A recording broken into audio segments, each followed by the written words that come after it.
Alors, je vous présente le tarot de la tapisserie,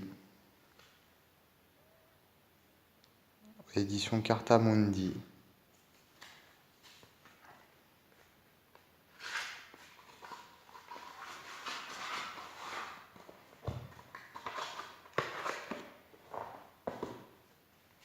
Alors, le petit livret, bon, le mien est un petit peu abîmé. Euh, le jeu date de 1995.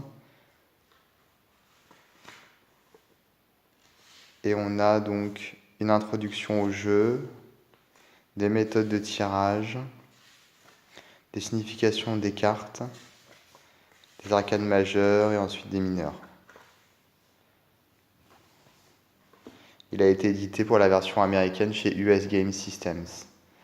Et donc ça, ce sont les cartes. Comme on peut le voir, elles sont assez grandes, surtout très larges. Elles ne sont pas carrées, mais elles se rapprochent du carré en termes de taille.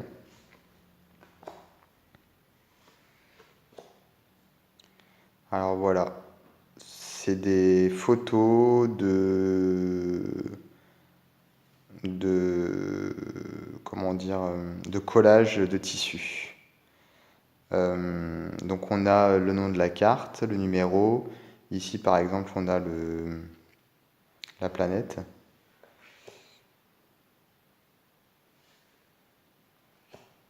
Ici on a pas mal d'indications. Donc on voit que pour la papesse, elle est reliée à la gorge, au signe du taureau, la maison 2 en astrologie.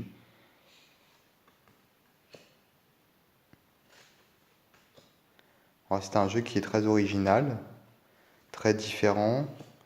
En termes d'illustration, je suis pas non plus fan parce que je le trouve un petit peu effrayant presque. Il fait très poupée vaudou bizarre quoi. Mais bon, c'est un domaine artistique particulier. Voilà, pour certaines cartes, on a juste une planète. On n'a pas forcément toutes les indications qu'on a dans les premières.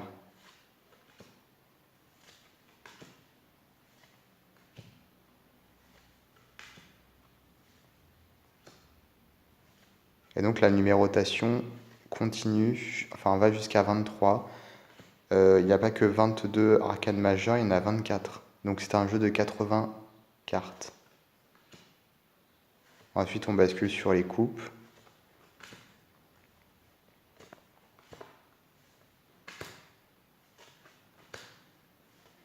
Avec des mots-clés qui permettent d'aider lors de la divination.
Pour l'arrière.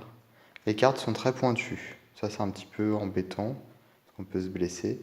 Et elles sont quand même relativement fines. Et elles ont un effet glossy brillant, léger.